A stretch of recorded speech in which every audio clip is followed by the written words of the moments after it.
আজকের এই মহতী অনুষ্ঠানে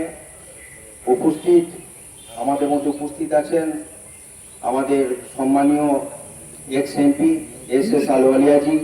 উনি শুধু এমপি নন, বিগত দিনেও আমি যখন প্রথম এই দলে যখন 2020 সালে আমি যোগদান করি, ওনার পরামর্শ, ওনার আদর্শ নিয়ে আমি চলেছি এবং ওনার কাছ থেকে অনেক কিছু আমি শিখেছি।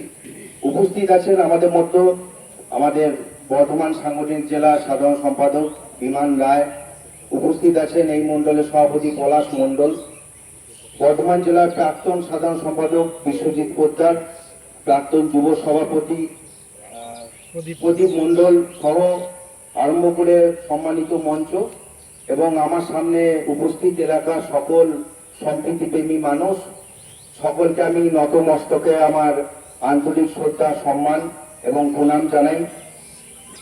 আপনারা জানেন হয়তো যে এই গ্রামের সাথে বা এলাকার সাথে আজকেই প্রথম নয়, দীর্ঘদিন ধরে আমার এখানে সবাই মোটামুটি পরিচিত মুখ, সকলের সাথে আমার একটা আলাদা সম্পর্ক, এটা ব্যক্তিগত সম্পর্ক বহুজনের সাথে এখানে আছে।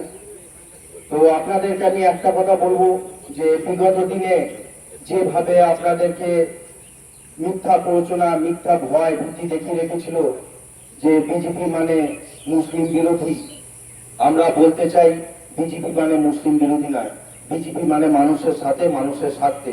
তার জলজান্ত উদাহরণ আমাদের আলওয়ালিয়াজি।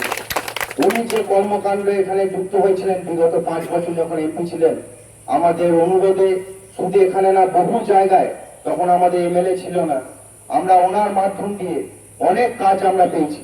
এবং এটুকু আপনাদেরকে জানিয়ে রাখি, আপনারা হয়তো শুনেছেন আগামী দিনে ন্যামারি থেকে কাইহাট যে রেল প্রকল্প, সেই প্রকল্প শুরু হতে চলেছে। তো আপনাদের জেনে রাখা উচিত, আপনারা হয়তো জানেন যে আমাদের সম্মানীয় এক সাংসদই এটা সেন্ট্রাল বাজেটে ইন্ট্রোডিউস করিয়ে এটা পাস করেছিলেন। তার জন্য আমরা মন্তেশ্বর বিধানসভার তরফ থেকে, মন্তেশ্বরবাসীর তরফ থেকে আমরা এস আলওয়ালিয়াজিকে অসংখ্য ধন্যবাদ এবং আপনার কৃতজ্ঞতা জানাই। কারণ আপনার প্রচেষ্টা না থাকলে আগামী দিনে যে রেল এত বড় একটা প্রকল্প শুরু হতে চলেছে মন্তেশ্বর বিধানসভার বুকে, এইটা হয়তো হতো না।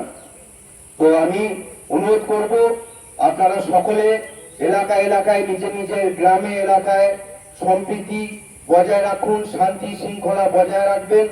আমাদের সরকার, আমরা সব সময় আপনাদের পাশে আছি। যেটুকু সুবিধা অসুবিধা হবে আপনারা জানেন যে আমাদের ডবল ইঞ্জিন তৎক্ষণাৎ।